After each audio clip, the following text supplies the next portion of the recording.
Diabetes ಇರೋರು ಮತ್ತು B P ಅಥವಾ ಹೈಪರ್ ಟೆನ್ಷನ್ ಏನು ಕರೀತಾರೆ ಇರೋರಿಗೆ ಡಾಕ್ಟರ್ಗಳು ಅಷ್ಟು ಈಸಿಯಾಗಿ ಟ್ರೀಟ್ಮೆಂಟ್ ಕೊಡೋದಿಲ್ವಂತೆ. ಅದಕ್ಕೆ ತುಂಬಾ ಕಾಮನ್ ಆಗಿ ನಾವು ಕೇಳಿದ್ರೆ ಹಲ್ ತೆಗೆದರೆ ಕಣ್ಣು ಹೋಗ್ಬಿಡತ್ತಾ, ಕಣ್ಣು ಮಂಜು ಆಗ್ಬಿಡತ್ತಾ, ಮಪ್ಪಾಗ್ಬಿಡತ್ತಾ.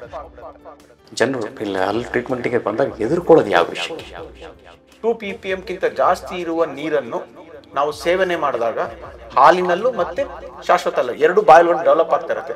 ಆ ಟೈಮಲ್ಲಿ ಕನ್ಸ್ಯೂಮ್ ಮಾಡಿದಾಗ ಅವ್ರಿಗೆ ಬೆಳೆಯೋ ಹಲ್ಲುಗಳಲ್ಲಿ ಆ ಥರ ಹಳದಿ ಬಣ್ಣ ಬರುತ್ತೆ.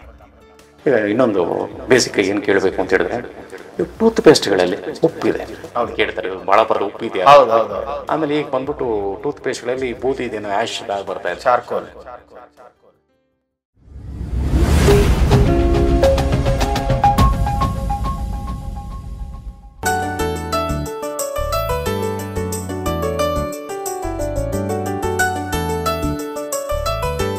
ಈ ಹಲ್ಲು ಮತ್ತು ಕ್ಯಾನ್ಸರ್ ಈಗ ಭಾಳಷ್ಟು ಏನಾಗುತ್ತೆ, ಕೆಲವರಿಗೆ ಹೊಸಳು ರಕ್ತ ಬಂತು, ಬಾಯ ಬೆಳಕು ಸ್ಟಾರ್ಟ್ ಆಗ್ತಾರೆ ಇದೇನ. ಸೊ ಇವಾಗ ಮನುಷ್ಯನಿಗೆ ನಾರ್ಮಲ್ ಆಗಿ ಯಾವುದನ್ನು ಇಗ್ನೋರ್ ಮಾಡಬೇಕು, ಯಾವುದಕ್ಕೆ ಜಾಗ್ರತೆ ವಹಿಸ್ಕೋಬೇಕು?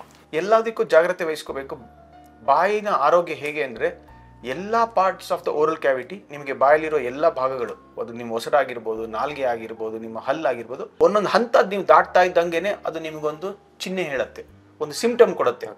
ಗಮ್ಸ್ ಹೊಸಡು ವೀಕ್ ಆಗಿದೆ ಅಂದಾಗ ಬ್ಲೀಡ್ ಆಗತ್ತೆ, ಹಲ್ಲಲ್ಲಿ ಉಳುಕಲಾಗಿದೆ ಅಂದಾಗ ಊಟ ಸಿಕ್ಕಾಕೊಳ್ಳುತ್ತೆ ಅಥವಾ ಜುಮ್ ಅನ್ನತ್ತೆ, ಈ ತರ ಶುರು ಆಗತ್ತೆ. ಇದೆಲ್ಲ ಹಲ್ಲು ನಿಮಗೆ ಕೊಡ್ತಾ ಇರೋ ಚಿಹ್ನೆ, ನಿಮಗೆ ಕೊಡ್ತಾ ಇರೋ ಸಿಂಪ್ಟಮ್ಸ್. ನೋಡಪ್ಪ, ನನ್ನಲ್ಲಿ ಈ ತರ ತೊಂದರೆ ಇದೆ, ನನ್ಗೆ ಈ ತರ ಫೇಸ್ ಮಾಡ್ತಾ ಇದ್ದೀನಿ, ಅದಕ್ಕೆ ಹೇಳಕ್ಕಾಗದೆ ನಿಮ್ಗೆ ಅದನ್ನು ತೋರಿಸ್ಕೊಡ್ತಾ ಇದೆ. ಅವಾಗ ನೀವು ಎಚ್ಚರಿಕೊಂಡು ಡೆಂಟಿಸ್ಟಿನ ಮೀಟ್ ಮಾಡಿದ್ರೆ ಅವ್ರ ಅದ್ರ ಪ್ರಕಾರ ಏನು ಬೇಕೋ ಅದನ್ನು ಹೇಳಿ ಅದನ್ನಲ್ಲೇ ಸ್ಟಾಪ್ ಮಾಡ್ಬೋದು, ಇಲ್ಲ ಪ್ರೋಗ್ರೆಸ್ ಆಗದೆ ಇರೋ ನೋಡ್ಕೋಬೋದು, ಕ್ಯೂರು ಮಾಡ್ಬೋದು. ಇನ್ನೊಂದು ಕಾಮನ್ ಆಗಿ ನಾನು ಕೇಳಿರೋದು ಏನು ಅಂತ ಹೇಳಿದ್ರೆ, ಡಯಾಬಿಟಿಸ್ ಇರೋರು ಮತ್ತು ಬಿ ಪಿ ಅಥವಾ ಹೈಪರ್ ಟೆನ್ಷನ್ ಏನು ಕರೀತಾರೆ ಇರೋರಿಗೆ ಡಾಕ್ಟರ್ಗಳು ಅಷ್ಟು ಈಸಿಯಾಗಿ ಟ್ರೀಟ್ಮೆಂಟ್ ಕೊಡೋದಿಲ್ವಂತೆ. ಅದಕ್ಕೆ ಓರಲ್ ಕ್ಯಾವಿಟಿ ಅಂದರೆ ಬಾಯಿನ ಆರೋಗ್ಯ ಸಂಬಂಧಪಟ್ಟಂಗೆ ಏನಾಗುತ್ತೆ ಅಂದರೆ, ಈಗ ನೀವು ಡಯಾಬಿಟಿಸ್ ಇದ್ದವ್ರಿಗೆ ನಿಮಗೆ ಗೊತ್ತಿದ್ರೆ healing, wound healing is very slow.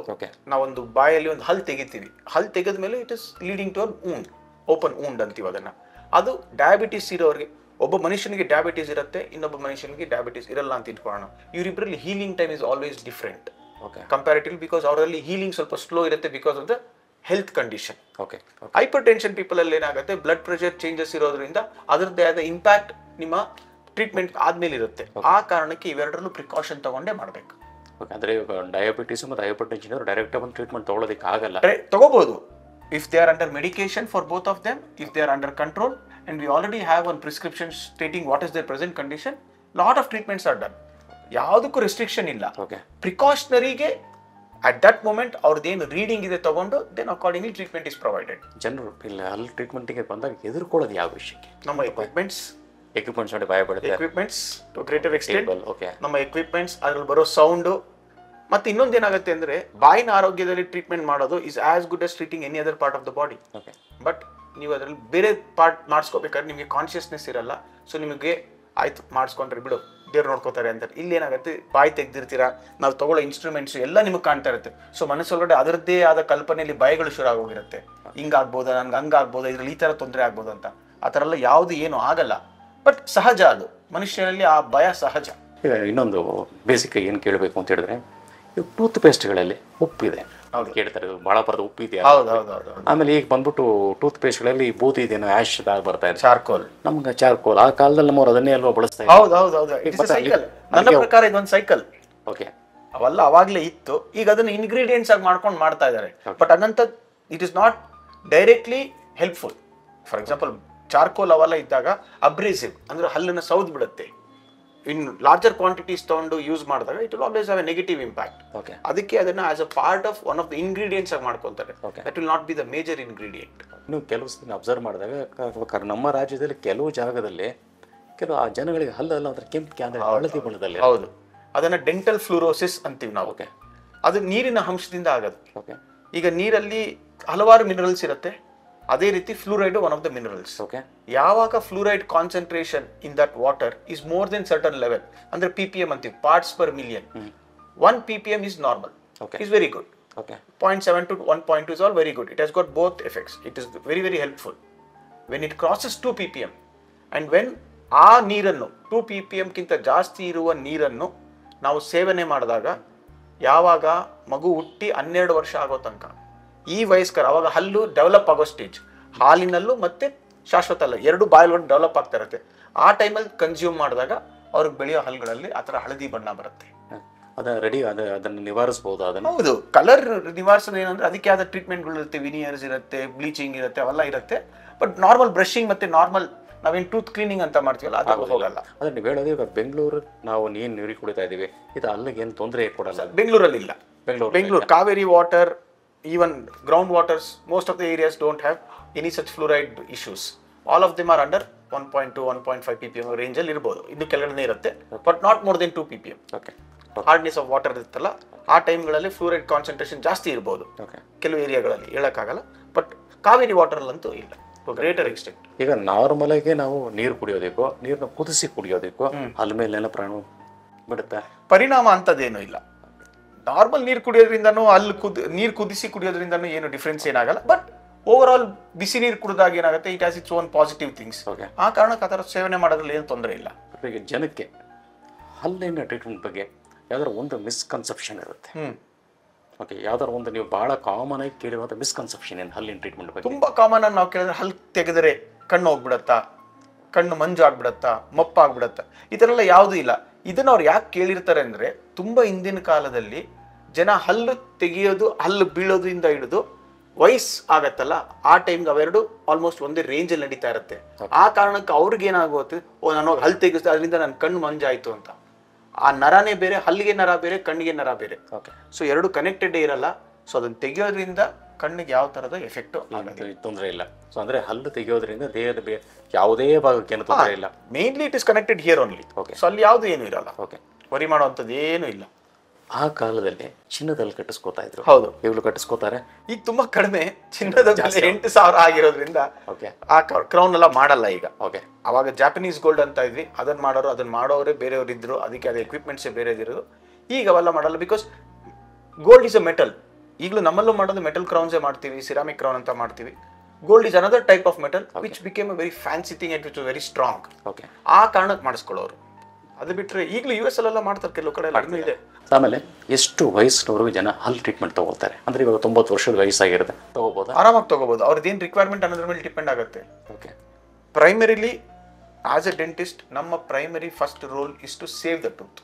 Okay, there are lot of procedures which can be done to save the tooth. Anything natural has to be saved. ಯಾವಾಗ ಅದು ಸೇವ್ ಮಾಡೋಕ್ಕಿಂತ ಸ್ಟೇಜ್ಗಿಂತ ಬಿಯಾಂಡ್ ಹೊರಟೋಗುತ್ತೋ then will have to extract and find a way to restore function. ಹಲ್ಲಿನ function ಏನು? Okay, ಈಗ ಮುಂದಿನ ಹಲ್ಲಾದ್ರೆ ಇಸ್ ಎಸ್ಥೆಟಿಕ್ಸ್, ಹಿಂದಿನ ಹಲ್ಲಾದ್ರೆ ಚೂಯಿಂಗ್ ಅಂಡ್ ಈಟಿಂಗ್ ಹೆಲ್ಪ್ ಮಾಡೋಂಗೆ. ಸೊ ಹಿಂದಿನ ಹಲ್ಲಾದ್ರೆ ಅದಕ್ಕೆ ಆದ ಪ್ರೊಸೀಜರ್ಸ್ ಇದೆ. ಈ ವಿಸ್ಡಮ್ ಟೂತ್ ಅಂತ ಹೇಳ್ತಾರೆ. ಹೌದು, ಅದಕ್ಕೂ ಬುದ್ಧಿವಂತಿಗೂ ಸಂಬಂಧ ಇದೆ. ಬುದ್ಧಿವಂತಿಕೆ ಅದಕ್ಕೂ ಬುದ್ಧಿವಂತರ ಆಗೋಗ್ತಾರೆ. ವಿಸ್ಡಮ್ ಟೂತ್ ಬಂದಿದ್ರಿಂದ ಆ ಥರ ಎಲ್ಲ ಏನಿಲ್ಲ. ವಿಸ್ಡಮ್ ಟೂತ್ ಎರಪ್ಟ್ಸ್ ಅಂದ್ರೆ ಬಾಯಲ್ಲಿ ಬರೋದು ಇಸ್ ಬಿಟ್ವೀನ್ 16 to 25, 21 ಈ ಥರ different books is different age groups.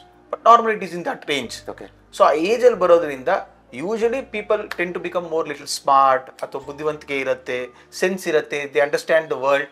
ಆ ಕಾರಣಕ್ಕೆ ಅದು ಆ ಥರ ಒಂದು ಲೋಕಚರಿ ಬಂದಿದೆ, ಜನ ಹೇಳ್ಕೊಂಡು ಬಂದಿದ್ದಾರೆ ಅಷ್ಟೇ. ಅದು ಬಿಟ್ಟು ವಿಸ್ಡಮ್ ಟೂತ್ ಇರೋದ್ರಿಂದ ಅಥವಾ ತೆಗ್ಸೋದ್ರಿಂದ ನೀವು ಬುದ್ಧಿವಂತರಾಗಿ ಹೋಗ್ತೀರಾ, ತೆಗ್ಸಿರೋದ್ರಿಂದ ನಿಮ್ಮ ಬುದ್ಧಿವಂತಿಕೆ ಕಡಿಮೆ ಆಗೋಗುತ್ತೆ, ಇಸ್ ನಾಟ್ ರಿಲೇಟೆಡ್. ಈಗ ಡಾಕ್ಟರ್, ಇನ್ನೊಂದು ಜನರಲ್ ಆಗಿ ಜನ ಹಲ್ಲು ತೆಗೆಸ್ತಾರೆ, ಮತ್ತೆ ಹಲ್ಲು ಕಟ್ಟಿಸ್ಕೋಬೇಕು ಅಂದರೆ ಯೋಚನೆ ಮಾಡ್ತಾರೆ. ಹೌದು, ಬಟ್ ಇವಾಗ ತೆಗೆಸಿ ಕಟ್ಟಿಸ್ಕೊಳ್ಳೋರ ಮಧ್ಯದಲ್ಲಿ ಮನುಷ್ಯ ಬಿಟ್ಟರೆ ಏನಾಗುತ್ತೆ ಹೇಳು? ಈಗ ಒಂದು ಹಲ್ಲು ತೆಗ್ಸಿರೋದ್ರಿಂದ ಏನಾಗುತ್ತೆ ಅಂದರೆ ಹಲ್ಲಿನ ಫಂಕ್ಷನ್ ಬೇಸಿಕಲಿ ಅಲ್ಲಿಂದ ಎಕ್ಸ್ಪ್ಲೇನ್ ಮಾಡ್ತೀನಿ ನಾನು. ಒಂದು ಹಲ್ಲು ಫಂಕ್ಷನಿಂಗ್ ಆಗಬೇಕು ಅಂದರೆ ಆ ಹಲ್ಲಿನ ಪೊಸಿಷನ್ ಮತ್ತು ಅದ್ರ ಮೇಲ್ಗಡೆ ಇರೋ ಹಲ್ಲು, ಇವಾಗ ಕೆಳಗಡೆ ಹಲ್ಲು ಮೇಲ್ಗಡೆ ಹಲ್ಲು ಎರಡು ಕಾಂಟ್ಯಾಕ್ಟಲ್ಲಿ ಬಂದ್ರೇ ಗ್ರೈಂಡಿಂಗ್ ಆಗೋದು. ನಾವು ತಿನ್ನೋ ಹಲ್ಲನ್ನ ಅಗಿಬೋದು, ಅಗದ್ರೇ ಚೆನ್ನಾಗಿ ಚ್ಯೂ ಆಗಿ ಸೇವನೆ ಆಗೋದು. ಒಂದು ಹಲ್ಲು ಇಲ್ಲ ಅಂದ್ರೆ ಏನಾಗುತ್ತೆ, ಈ ಹಲ್ಲು ಇರೋದು ಅದ್ರ ಪಕ್ಕದವ್ರು ಅವರಿಬ್ಬರು ನೇಬರ್ಸ್. ಒಬ್ಬ ಇಲ್ಲ ಅಂದ್ರೆ ಆ ನೇಬರ್ ಈ ನೇಬರ್ ಇಬ್ರು ಶುರು ಮಾಡ್ತಾರೆ, ಎಲ್ಲೋದ ಇವನು ಅಂತ ಹುಡ್ಕೊಂಡು ಹತ್ರ ಬರೋಕ್ಕೆ ಶುರು ಆಗುತ್ತೆ. ಸೊ ಅಲ್ಲಲ್ಲಿ ಆ ಹಲ್ ಹಿಂದೆ ಹಲ್ಗೆ ಮುಂದೆ ಹಲ್ಗೆಲ್ಲ ಗ್ಯಾಪ್ ಶುರು ಆಗುತ್ತೆ. ಮೇಲ್ಗಡೆ ಹಲ್ಲು ಇರೋದು ಏನು ಮಾಡುತ್ತೆ, ನಾನು ಇಷ್ಟು ದಿನ ಚ್ಯೂ ಮಾಡ್ತಾ ಇದ್ದಾಗ ಕೆಳಗಡೆ ಒಬ್ಬ ನನಗೆ ಸಪೋರ್ಟ್ ಮಾಡ್ತಿದ್ದ, ಈಗ ಅವನಿಲ್ವಲ್ಲ ಎಲ್ಲೋದ ಅಂತ ಅದೇನಾಗುತ್ತೆ ಒಂಚೂರು ಕೆಳಗಡೆ ಇಳಿಯೋಕ್ಕೆ ಶುರು ಆಗುತ್ತೆ. So automatically positioning of the tooth, ಅದ್ರ ಮೇಲ್ಗಡೆ ಇರೋದು ಅಕ್ಕಪಕ್ಕ ಇರೋದು ಸುತ್ತ ಇರೋ ಹಲ್ಗಳೆಲ್ಲ ಪೊಸಿಷನಿಂಗ್ ಚೇಂಜ್ ಆಗ್ತಾ ಹೋಗುತ್ತೆ. ಅದು ಒನ್ ಆಫ್ ದ ಕಾರಣ. ನೀವು ಆಗಲೇ ಕೇಳಿದಾಗ ವಯಸ್ಸಾಗ್ತಾ ಇದ್ದಂಗೆ ಹಲ್ಗಳ ಮಧ್ಯೆ ಗ್ಯಾಪ್ ಬರುತ್ತಲ್ಲ ಅನ್ನೋದು. ಯಾವಾಗ ಯಾವ್ದನ್ನ ಹಲ್ ತೆಗ್ಸಿರೋದು ಕಟ್ಟಿಸ್ಲಿರೋದ್ರೆ ಕಾಲಕ್ರಮೇಣ ಹಲ್ಗಳು ಮೂವ್ ಆಗಕ್ಕೆ ಶುರು ಆಗುತ್ತೆ, because of trying to close that gap and other teeth will start moving downwards. So ಆ ಕಾರಣದಿಂದ ತೆಗ್ಸಿರೋ ಹಲ್ ಜಾಗ ಕಟ್ಟಿಸ್ಲೇಬೇಕು. ಕಟ್ಟಿಸೋದ್ರಿಂದ ಏನಾಗುತ್ತೆ, ಎಲ್ಲ ಹಲ್ಲು ವಾಪಸ್ back to its normal function. ಆಮೇಲೆ ಈಗ ಇತ್ತೀಚೆಗೆ ನೀವು ನೋಡಿದ್ರೆ ಸುಮಾರು 10 ವರ್ಷದಿಂದ ಟೂತ್ ಪೇಸ್ಟ್ಗಳು ವಿಧವಾಗಿ ಬಂದ್ಬಿಟ್ಟಿದೆ. ಕೆಲವು ಕೇಕ್ ಟೂತ್ ಪೇಸ್ಟ್ ಅಂತ ಗೊತ್ತಾಗಲ್ಲ ನಮಗೆ. ಆ ಕಾಲದಲ್ಲಿ ನಾವೆಲ್ಲ ಪೌಡರು ಟೂತ್ ಪೌಡರ್ ಯೂಸ್ ಮಾಡ್ತೀವಿ. ಎಲ್ಲರೂ ಎಲ್ಲ ಟೂತ್ ಪೇಸ್ಟ್ ಬಳಸ್ಕೋಬೋದಾ? See commercially available over the counter available products ಅಂತ ಏನು ಹೇಳ್ತೀವೋ, Colgate, Pepsodent, Closeup, all these are toothpaste which are commercially available and over the counter. All of them have same almost similar kind of ingredients with variation in concentration. Function wise it is the same. ಒಂದು toothpaste ಕೆಲಸ ಏನು ಅಂದರೆ ಬಾಯಲ್ಲಿ ನೊರೆ ಬಂದು ಏನು accumulation ಇರುತ್ತೆ ಬ್ರಷಿಂಗಿಗೆ it should add to it. Okay. So ಇವಾಗ ನೀವು ಒಂದು ಬಟ್ಟೆ ಒಗಿಬೇಕಾದ್ರೆ ಸೋಪ್ ಹಚ್ತೀವಲ್ವಾ, ಸೋಪ್ ಹಚ್ಚೋದು ಯಾಕೆ? ಕೊಳೆ ತೆಗಿಯೋಕ್ಕೆ ಆ್ಯಂಡ್ ನೊರೆ ಬಂದು ಎಲ್ಲ ಕ್ಲೀನ್ ಆಗಿ. ಅದೇ ಥರನೇ ಟೂತ್ ಪೇಸ್ಟ್ದು ಅದೇ ಕಾನ್ಸೆಪ್ಟ್. ನಾವು ಯಾವ ರೀತಿ ಬ್ರಷ್ ಮಾಡ್ತೀವಿ ಅನ್ನೋದು ಭಾಳ ಮುಖ್ಯ. ಅದರಿಂದನೇ ಕೊಳೆಗಳು ಹೊರಗಡೆ ಹೋಗೋದು, ಹಲ್ಲು ಸ್ವಚ್ಛವಾಗೋದು. ಟೂತ್ ಪೇಸ್ಟ್ಗಳು is just an adjuvant which adds to the process of brushing. Tooth ಪೇಸ್ಟಲ್ಲಿ ಆಯುರ್ವೇದಿಕ್ ಅಂತಲೂ ಕೊಟ್ಟಿದ್ದಾರೆ. ಹೌದು. ಆಯುರ್ವೇದಿಕ್ ಮತ್ತು ನಾರ್ಮಲ್ ಟೂತ್ ಪೇಸ್ಟ್ ಏನಾದ್ರು ವ್ಯತ್ಯಾಸ ಇದೆ? ಹೌದು. Ayurvedic toothpastes are all derived from plants are all ingredients are plants. Versus ನಮ್ಮಲ್ಲಿ it's all related to lot of minerals. Calcium ಇರ್ಬೋದು, ಫ್ಲೂರೈಡ್ ಇರ್ಬೋದು, ಫಾಸ್ಫೇಟ್ ಇರ್ಬೋದು, ಇವೆಲ್ಲ ನಮ್ಮಲ್ಲಿರೋದು. ಅವ್ರದ್ದೆಲ್ಲ Ayurvedic related. All ingredients are Ayurvedic related. Even they are very helpful. Lot of them are there which has got lot of benefits. So they have their own benefits. So based on the preference and based on the condition, anything can be used. ಅಂದರೆ ಇನ್ನೊಂದು ನಾನು ಭಾಳ ಕಡೆ ನೋಡಿದ್ದೀನಿ, ಕೆಲವು ಮನೆಯಲ್ಲಿ ಜನವರಿಗೆ tooth brush ತೊಗೊಂಡಿದ್ರೆ ಅದನ್ನು 3 ವರ್ಷ ಆದರೂ ಬಳಸ್ತಾ ಇರ್ತಾರೆ. ಇಲ್ಲ, ಸೊ ಅದಕ್ಕೆ ಒಂದು ಟೈಮ್ ಫ್ರೇಮ್ ಇರುತ್ತೆ ಅಲ್ವಾ? ಟೈಮ್ ಫ್ರೇಮ್ ಅನ್ನೋದಕ್ಕಿಂತ it is all based on the usage. But ಎಲ್ಲದಕ್ಕೂ ಒಂದು ಎಕ್ಸ್ಪೈರಿ ಇರುತ್ತೆ. ನೀವು ಒಂದು ಟೂತ್ ಬ್ರಷ್ ಅಂತ ಯೂಸ್ ಮಾಡಕ್ಕೆ ಶುರು ಮಾಡಿದ್ಮೇಲೆ the good time for a toothbrush to function well. Toothbrush function ಏನು? Is to help in cleaning. ಹೌದು. ಅದು ಚೆನ್ನಾಗಿ ಸ್ವಚ್ಛ ಮಾಡಬೇಕು ಅಂದ್ರೆ ಅದ್ರದ್ದು ಒಂದು ಲೈಫ್ ಟೈಮ್ ಇರುತ್ತೆ. ಆ ಲೈಫ್ ಟೈಮಲ್ಲಿ ಅದರ ಕೆಲಸ ಮಾಡುತ್ತೆ. ಅದಾಗ್ತಾ ಇದ್ದಂಗೆ ಅದು ಡಿಟೋರಿಯೇಟ್ ಆಗ್ತಾ ಹೋಗುತ್ತೆ, ಅದು ಕಡಿಮೆ ಆಗ್ತಾ ಹೋಗುತ್ತೆ. ಇವನ್ it looks good but efficiency ಅದರದ್ದು ಕಡಿಮೆ ಆಗುತ್ತೆ. Usually it is 3 months. So ಅಂದರೆ 3 months. Okay. And at the same time ನೀವು ಕರೆಕ್ಟಾಗಿ ಟೆಕ್ನಿಕಲ್ಲಿ ಬ್ರಷ್ ಮಾಡ್ತಾ ಹೋಗಿ ಕರೆಕ್ಟ್ ಪ್ರೆಷರಲ್ಲಿ ಕರೆಕ್ಟ್ ನೀಟಾಗಿ ಮಾಡ್ತಾ ಇದ್ರೆ ನಿಮಗೆ ಬ್ರಿಸಲ್ಸ್ ಓಪನ್ ಆಗಕ್ಕೆ ಶುರು ಆಗುತ್ತೆ. ಅದು one of the other indicators. Flare up ಆಗ್ತಾ ಇದೆ ಅಂದಾಗ ಚೇಂಜ್ ಮಾಡ್ಬೋದು. So 2 to 3 months is a good time that you have used the brush in the right way and it has helped you in the right functioning. ಕೆಲವರು ಮಾತಾಡಿದಾಗ ಬಾಯಿ ವಾಸನೆ ಬರುತ್ತೆ. ಹಲ್ಲಿಗೆ ಸಂಬಂಧಪಟ್ಟಿದ್ದು ಅಥವಾ ಉಸಿರಾಟಕ್ಕೆ ಸಂಬಂಧಪಟ್ಟಿದ್ದ?